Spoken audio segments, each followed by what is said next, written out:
आए दिल छूने वाली कहानी, जिस पिता ने अपनी पूरी जिंदगी अपने बेटे की खुशियों के लिए लगा दी, उसी बेटे ने एक दिन उनसे कहा, पापा अब आप इस कमरे में नहीं रह सकते। लेकिन उस दिन एक पिता ने जो जवाब दिया, उसने बेटे और बहू दोनों की सोच बदल दी। उत्तर प्रदेश के एक छोटे से शहर में 70 वर्षीय गोपाल प्रसाद रहते थे। सफेद बाल, चेहरे पर झुर्रियां और आंखों में अपनापन। उम्र ने शरीर को कमजोर कर दिया था, लेकिन आत्मसम्मान आज भी वैसा ही था जैसा जवानी में था। उनकी पत्नी सरला देवी का 3 वर्ष पहले निधन हो चुका था। पत्नी के जाने के बाद उनकी दुनिया जैसे आधी रह गई थी। अब उनका सहारा केवल उनका इकलौता बेटा नितिन, बहू काजल और 8 साल का पोता विवान था। गोपाल जी का अपना 2 मंजिला मकान था। ये घर उन्होंने सरकारी नौकरी के 30 वर्षों की मेहनत और एक एक रुपए की बचत से बनाया था। जब घर बन रहा था तब सरला देवी अक्सर कहती थी, देखना जी, एक दिन इसी घर में हमारा पूरा परिवार साथ रहेगा। गोपाल जी मुस्कुरा देते थे। उन्हें विश्वास था कि बुढ़ापा अपने बच्चों के बीच ही कटेगा। समय बीता, नितिन बड़ा हुआ, पढ़ लिख कर एक निजी कंपनी में नौकरी करने लगा। फिर उसकी शादी काजल से हुई। शुरू शुरू में सब कुछ बहुत अच्छा था। काजल गोपाल जी का खूब सम्मान करती थी। सुबह उनके लिए चाय बनाती, शाम पर दवाइयाँ देती और उनके साथ बैठकर बातें भी करती थी। गोपाल जी भी उसे बेटी की तरह मानते थे। लेकिन धीरे धीरे समय बदलने लगा। नितिन की नौकरी में तरक्की हुई, उसकी आय बढ़ी और उसके साथ साथ उसकी जीवन शैली भी बदल गई।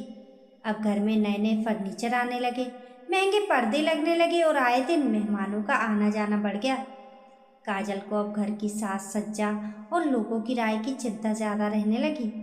उसे लगने लगा कि बुजुर्ग पिता की खांसी, उनकी दवाइयाँ और उनका सादा जीवन उनके आधुनिक माहौल में ठीक नहीं लगता। गोपाल जी इन बदलावों को महसूस तो करते थे, लेकिन कभी किसी से कुछ नहीं कहते थे। वे सुबह जल्दी उठते, मंदिर जाते, लौटकर अखबार पढ़ते और फिर अपने कमरे में बैठकर पुरानी एल्बम देखते रहते। उन तस्वीरों में उन्हें अपनी पत्नी की मुस्कान दिखाई देती। छोटे से नितिन की शरारतें याद आती और वह समय याद आता जब इस घर की हर ईंट में सपने बसते थे। एक शाम गोपाल जी बरामदे में बैठे थे। सामने विवान साइकिल चला रहा था। अचानक साइकिल फिसल गई और वह गिर पड़ा। गोपाल जी अपनी उम्र भूलकर दौड़े और उसे उठाकर सीने से लगा लिया। तभी काजल बाहर आई और बिना धन्यवाद कहे बोली, पिताजी आप रहने दीजिए, कहीं आपको ही चोट लग जाती तो। उसके शब्दों में चिंता कम और झुंझलाहट ज्यादा थी। गोपाल जी मुस्कुराकर चुप हो गए। रात को उन्होंने खाना भी कम खाया। उन्हें पहली बार लगा कि शायद अब उनकी ज़रूरत पहले जैसी नहीं रही। कुछ दिनों बाद काजल की छोटी बहन और उसके माता पिता 3 दिन के लिए आने वाले थे। पूरे घर की सफाई शुरू हुई, पर्दे बदले गए, गेस्ट रूम सजाया गया, लेकिन फिर भी काजल बार बार किसी बात को लेकर परेशान दिख रही थी। वे नितिन से कह रही थी, घर में एक ही बड़ा कमरा है, अगर पिताजी पीछे वाले कमरे में चले जाए तो मेहमान आराम से रह सकेंगे। नितिन पहले तो चुप रहा, लेकिन धीरे धीरे वह भी यही सोचने लगा। अगले दिन रविवार था। सुबह चाय पीने के बाद उसने हिम्मत जुटाई और पिताजी के कमरे की ओर बढ़ गया। गोपाल जी खिड़की के पास बैठकर अपनी और सरला देवी की पुरानी तस्वीर देख रहे थे। तस्वीर को देखते हुए उनके चेहरे पर हल्की मुस्कान थी। तभी नितिन ने दरवाज़ा खटखटाया। आओ बेटा, गोपाल जी ने प्यार से कहा। नितिन कमरे में आया, लेकिन उसके चेहरे पर अजीब सी झिझक थी। कुछ पल तक वह चुप खड़ा रहा, फिर धीमी आवाज में बोला, पापा आपसे एक ज़रूरी बात करनी थी।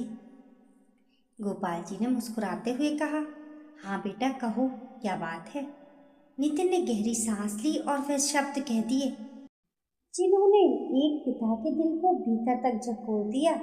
नितिन ने नजरें झुकाते हुए कहा, पापा मैं सोच रहा था कि आप पीछे वाले कमरे में शिफ्ट हो जाएं। सामने वाला कमरा मेहमानों के लिए चाहिए। अगले हफ्ते काजल के मम्मी पापा और रिश्तेदार आने वाले हैं, उन्हें आराम रहेगा। ये सुनते ही गोपाल जी कुछ पल तक बिल्कुल शांत बैठे रहे। उन्होंने अपने हाथ में पकड़ी सरला देवी की तस्वीर को धीरे से मेज पर रखा और बेटे की तरफ देखा। उनकी आंखों में गुस्सा नहीं था, बस एक गहरी पीड़ा थी। उन्होंने धीरे से पूछा, बेटा क्या ये बात तुम्हारे मन की है या किसी और की? नितिन ने तुरंत जवाब नहीं दिया। तभी कमरे के बाहर खड़ी काजल अंदर आ गई। उसने बिना झिझक कहा, पिताजी इसमें बुरा मानने वाली कोई बात नहीं है। आखिर मेहमान आएंगे तो उन्हें भी तो अच्छा कमरा मिलना चाहिए। पीछे वाला कमरा भी ठीक ही है, गोपाल जी ने शांत स्वर में कहा। और जिस कमरे में मैं पिछले 15 साल से रह रहा हूँ वे अचानक मेहमानों का कमरा कैसे बन गया? काजल बोली, समय के साथ घर की ज़रूरतें बदलती हैं। आजकल लोग घर देखकर भी राय बनाते हैं। अगर मेहमान आए और उन्हें लगे कि सबसे अच्छा कमरा आपने ले रखा है तो अच्छा नहीं लगेगा। ये सुनकर गोपाल जी के चेहरे पर हल्की मुस्कान आ गई। उन्होंने कहा, अच्छा, यानी अब घर में सबसे अच्छे कमरे पर हक उस इंसान का नहीं बल्कि उन लोगों का है जो साल में 2-3 दिन आते हैं। कमरे में सन्नाटा छा गया। नितिन ने बात संभालने की कोशिश की, पापा आप गलत समझ रहे हैं, हम सिर्फ कुछ दिनों की बात कर रहे हैं। गोपाल जी ने धीरे से पूछा, अगर तुम्हारे ससुराल वाले हर महीने आने लगे तो क्या मैं हर महीने अपना कमरा बदल दूं? नितिन के पास कोई जवाब नहीं था। तभी काजल ने थोड़े तीखे स्वर में कहा, पिताजी सच कहूँ तो आपकी खांसी भी मेहमानों को परेशान करती है। रात में कई बार आपकी आवाज़ पूरे घर में सुनाई देती है। ये सुनते ही गोपाल जी के चेहरे का रंग बदल गया। उन्हें पहली बार एहसास हुआ कि उनकी बीमारी भी अब घर वालों को बोझ लगने लगी है। उन्होंने कुछ क्षण आंखें बंद की। उन्हें याद आया कि जब नितिन छोटा था और रात रात भर तेज बुखार में सोता था तब वे और सरला जी एक पल भी नहीं सोते थे। कितनी ही रातें उन्होंने बेटे को गोद में लेकर अस्पतालों के चक्कर लगाए थे। तब कभी उन्होंने ये नहीं सोचा था कि बच्चे की वजह से उनकी नींद खराब हो रही है। गोपाल जी ने धीरे से कहा, बेटा क्या तुम्हें याद है जब तुम्हें दमा की शिकायत हुई थी? पूरी रात तुम्हारी सांस अटकती थी। तब मैं तुम्हें गोद में उठाकर अस्पताल भागा था। उस समय मैंने कभी ये नहीं कहा कि तुम्हारी वजह से मुझे परेशानी हो रही है। नितिन की आंखें झुक गई, लेकिन काजल अब भी अपनी बात पर अड़ी थी। पिताजी हम आपका अनादर नहीं कर रहे, बस घर को व्यवस्थित रखना चाहते हैं। गोपाल जी कुर्सी से उठे। वे धीरे धीरे अलमारी तक गए। वहां से एक पुरानी फाइल निकाली और मेज पर रख दी। फाइल में मकान के कागज, बैंक की रसीदें और कुछ पुरानी तस्वीरें थीं। उन्होंने एक तस्वीर उठाई जिसमें अधबने मकान के सामने वे, सरला देवी और 10 साल का नितिन खड़े मुस्कुरा रहे थे। तस्वीर नितिन की ओर बढ़ाते हुए बोले, इस घर की पहली ईंट रखते समय मैंने सोचा था कि मेरा बेटा कभी मुझे पराया महसूस नहीं होने देगा। तुम्हारी माँ ने अपने सारे गहने बेच दिए थे ताकि ये मकान बन सके। हमने अपनी हर खुशी छोड़ दी, लेकिन कभी तुम्हारी कोई इच्छा अधूरी नहीं रहने दी। उनकी आवाज़ भर्रा गई। आज उसी घर में मुझे ये समझाया जा रहा है कि मैं किस कमरे में रहूं ताकि मेहमानों को असुविधा ना हो। नितिन की आंखों में आंसू झलकने लगे, लेकिन वह अब भी चुप था। तभी गोपाल जी ने वह बात कही जिसने पूरे घर का माहौल बदल दिया। गोपाल जी ने मेज पर रखी फाइल को धीरे से बंद किया और शांत स्वर में बोले, नितिन ये घर मेरे नाम पर है। मैंने इसे अपनी पूरी उम्र की कमाई से बनाया है। अगर तुम्हें और काजल को लगता है कि मेरी वजह से इस घर की शान कम हो रही है तो मैं कमरा नहीं बदलूंगा, बल्कि तुम दोनों चाहो तो अपने लिए दूसरा घर देख सकते हो। मैं अपना घर छोड़कर कहीं नहीं जाऊंगा। ये सुनते ही कमरे में सन्नाटा छा गया। काजल के चेहरे का रंग उड़ गया। उसे शायद उम्मीद नहीं थी कि हमेशा शांत रहने वाले गोपाल जी इतने दृढ़ शब्दों में जवाब देंगे। नितिन ने घबराकर कहा, पापा मेरा वह मतलब नहीं था। गोपाल जी ने उसकी बात बीच में ही रोक दी। बेटा शब्दों का मतलब बाद में नहीं, उसी समय समझ में आ जाता है जब वे दिल पर चोट करते हैं। आज तुमने पहली बार मुझे ये एहसास कराया कि मैं इस घर का मालिक नहीं बल्कि मेहमान हूँ। इतने में 8 साल का विवान स्कूल से लौट आया। उसने कमरे का माहौल देखा तो मासूमियत से पूछा, दादाजी क्या हुआ, आप रो क्यों रहे हैं? गोपाल जी ने तुरंत अपने आंसू पोंछ लिए और मुस्कुराते हुए बोले, कुछ नहीं बेटा, आंख में धूल चली गई थी। लेकिन बच्चे अक्सर वे देख लेते हैं जिसे बड़े लोग छिपा लेते हैं। उस रात खाने की मेज पर किसी ने एक शब्द तक नहीं बोला। गोपाल जी ने चुपचाप तो रोटियां खाई और अपने कमरे में चले गए। उधर नितिन भी बेचैन था। उसे बार बार पिता की बातें याद आ रही थी। रात लगभग 11 बजे उसे नींद नहीं आई। वह पानी पीने उठा तो देखा कि गोपाल जी के कमरे की बत्ती अब भी जल रही थी। वे धीरे से दरवाजे तक पहुंचा। अंदर का दृश्य देखकर उसके कदम वहीं रुक गए। गोपाल जी अलमारी खोलकर पुराने कपड़े, कुछ फाइलें और सरला देवी की तस्वीरें एक बैग में रख रहे थे। नितिन घबराकर अंदर गया। पापा, आप ये क्या कर रहे हैं? गोपाल जी मुस्कुराए, लेकिन उस मुस्कान में दर्द छिपा था। सोचा, जब मेरे कारण तुम लोगों को परेशानी हो रही है तो मैं ही किसी वृद्धाश्रम में चला जाता हूँ।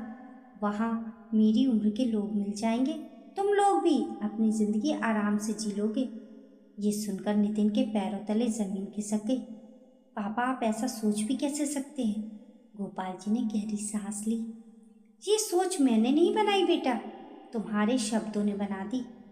जब इंसान अपने ही घर में जगह तलाशने लगे तो समझ लेना चाहिए कि अब उसे कहीं और चले जाना चाहिए। इतने में काजल भी वहां आ गई। उसने गोपाल जी के हाथ में बैग देखा तो उसकी आंखों से आंसू निकल पड़े। उसे अचानक अपनी शादी का पहला दिन याद आ गया, जब वह इस घर में पहली बार आई थी। तब गोपाल जी ने ही मुस्कुराकर कहा था, आज से तुम बहू नहीं मेरी बेटी हो। इस घर में कभी खुद को पराया मत समझना। आज वही इंसान खुद अपने ही घर में पराया महसूस कर रहा था। काजल फूट फूट कर रो पड़ी। वे गोपाल जी के पैरों में बैठ गई। पिताजी, मुझे माफ़ कर दीजिए। मैंने लोगों की बातों और दिखावों में आकर बहुत बड़ी गलती कर दी। मैंने कभी ये नहीं सोचा कि जिस घर में मैं रानी बनकर रह रही हूँ वह आपकी मेहनत और त्याग से बना है। नितिन भी पिता के सामने हाथ जोड़कर खड़ा हो गया। पापा, मैं आपका अच्छा बेटा नहीं बन पाया। मैं दुनिया की बातें सुनता रहा और आपकी खामोशी नहीं समझ पाया। गोपाल जी की आंखों में आंसू बह निकले। उन्होंने दोनों को उठाया और कहा, गलती करना बुरा नहीं होता बेटा। गलती मान लेना इंसान को बड़ा बना देता है। लेकिन याद रखना, माता पिता को कभी ये महसूस मत होने देना कि वे अपने ही घर में बोझ हैं, क्योंकि जिस दिन उनका आत्मसम्मान टूट जाता है उस दिन उनका दिल भी टूट जाता है। उसी समय विवान दौड़कर आया और दादाजी से लिपट गया। दादाजी, आप कहीं मत जाइए, आपके बिना घर अच्छा नहीं लगेगा। गोपाल जी ने उसे सीने से लगा लिया। उस मासूम की बात सुनकर घर में मौजूद हर व्यक्ति की आंखें नम हो गई। अगली सुबह जब गोपाल जी की आंख खुली तो उन्होंने रसोई से चाय की खुशबू आ रही थी। वे धीरे धीरे बाहर आए तो देखा कि काजल उनके लिए ट्रे में चाय और नाश्ता लेकर खड़ी थी। उसकी आंखें रात भर रोने की वजह से लाल थीं। वे गोपाल जी के सामने हाथ जोड़कर बोली, पिताजी, आज तक मैंने आपको सिर्फ अपने ससुर के रूप में देखा, लेकिन कभी पिता की तरह महसूस नहीं किया। कल रात मुझे अपनी गलती का एहसास हुआ। अगर आप मुझे माफ़ नहीं करेंगे तो शायद मैं खुद को कभी माफ़ नहीं कर पाऊंगी। गोपाल जी ने उसकी ओर देखा। उनके चेहरे पर नाराज़गी नहीं बल्कि एक पिता की ममता थी। उन्होंने धीरे से कहा, बेटी, रिश्ते माफ़ी से नहीं व्यवहार से सुधरते हैं। अगर तुम्हारे मन में मेरे लिए शिकायत खत्म हो गई है तो मेरे दिल में भी तुम्हारे लिए कोई नाराज़गी नहीं है। काजल की आंखों से आंसू बह निकले। उसने झुककर उनके पैर छू लिए। उसी समय नितिन भी बाहर आया। उसके हाथ में एक पुराना एल्बम था। उसने वह एल्बम गोपाल जी की गोद में रख दिया। पापा, कल रात में पूरी रात यही तस्वीर देखता रहा। इनमें हर तस्वीर में आपकी मुस्कान है, लेकिन अब समझ आया कि उस मुस्कान के पीछे कितने त्याग छिपे थे। उसने एक तस्वीर निकाल कर दिखाई। उसमें 10 साल का नितिन नई साइकिल पर बैठा मुस्कुरा रहा था और गोपाल जी उसके पीछे खड़े थे। नितिन की आवाज़ भर्रा गई। याद है पापा, आपने मेरी पहली साइकिल खरीदने के लिए अपनी घड़ी बेच दी थी।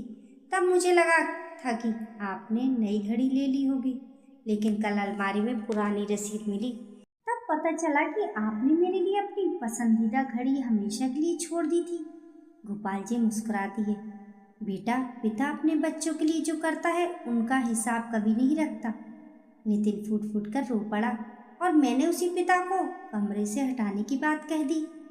इतने में विवान दौड़ता हुआ आया और बोला, पापा, मैंने फैसला कर लिया है। सबने आश्चर्य से उसकी ओर देखा। जब मैं बड़ा हो जाऊंगा तब दादाजी हमेशा मेरे कमरे में रहेंगे। मैं उन्हें कभी कहीं नहीं जाने दूंगा। उस मासूम की बात सुनकर पूरे घर में सन्नाटा छा गया। काजल रोते हुए विवान को गले लगा लिया। कुछ दिनों बाद काजल के माता पिता घर आए। नितिन ने सबसे पहले उन्हें गोपाल जी के कमरे में ले जाकर कहा, ये मेरे पिता हैं, इस घर के मालिक भी और हमारी सबसे बड़ी पूंजी भी। काजल की माँ ने मुस्कुराकर कहा, बेटा, जिस घर में बुजुर्ग का सम्मान होता है वही घर सचमुच मंदिर बन जाता है। उनकी बात सुनकर गोपाल जी की आंखें भर आईं। समय फिर से बदलने लगा। अब हर सुबह नाश्ता पूरा परिवार साथ बैठकर करता। शाम को नितिन ऑफिस से लौटकर सबसे पहले पिता के कमरे में जाता और उनके साथ चाय पीता। काजल उनकी दवाइयों का पूरा ध्यान रखती और बिना पूछे कभी कोई फैसला नहीं लेती। धीरे धीरे गोपाल जी के चेहरे पर फिर वही मुस्कान लौट आई। एक दिन उन्होंने अपनी अलमारी से वही फाइल निकाली जिसमें मकान के कागज रखे थे। नितिन घबरा गया। पापा, अब ये कागज क्यों निकाल रहे हैं? गोपाल जी मुस्कुराए। डर मत, मैं घर किसी के नाम नहीं कर रहा, मैं सिर्फ तुम्हें एक बात बताना चाहता हूँ। उन्होंने फाइल बंद करते हुए कहा, बेटा, संपत्ति से बड़ा उत्तराधिकारी संस्कार होते हैं। अगर तुम अपने बेटे को बुजुर्गों का सम्मान सिखा दोगे तो यही मेरी सबसे बड़ी विरासत होगी। उस दिन नितिन ने पिता का हाथ अपने सिर पर रख लिया। पापा, मैं वादा करता हूँ अब इस घर में कभी ऐसा कोई शब्द नहीं बोला जाएगा जिससे आपके आत्मसम्मान को ठेस पहुँचे। गोपाल जी ने बेटे, बहू और पोते को अपने गले से लगा लिया। घर वही था, लोग वही थे, लेकिन अब रिश्तों में पहले से कहीं ज़्यादा अपनापन था। उस शाम गोपाल जी बरामदे में बैठे डूबते सूरज को देख रहे थे। उनकी आंखों में संतोष था।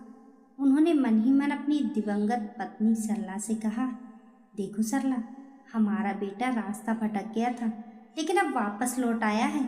अब मुझे किसी बात का डर नहीं है। हवा का हल्का झोंका आया। ऐसा लगा जैसे सरला देवी की दुआएं आज भी उस घर पर बरस रही हो। दोस्तों, माता पिता को घर में एक कमरा नहीं, सम्मान चाहिए। जिस दिन बुजुर्गों का सम्मान खत्म हो जाता है उस दिन घर की खुशियां भी धीरे धीरे चली जाती हैं। लेकिन जहां माता पिता को आदर मिलता है वहां ईश्वर का आशीर्वाद हमेशा बना रहता है। दोस्तों, आपकी इस कहानी के बारे में क्या राय है? हमें कमेंट करके ज़रूर बताएं। कहानी पसंद आने पर लाइक और शेयर करें। ऐसी अच्छी अच्छी कहानियों के लिए चैनल को सब्सक्राइब करना ना भूलें। मिलते हैं फिर एक नई कहानी के साथ। तब तक के लिए नमस्कार।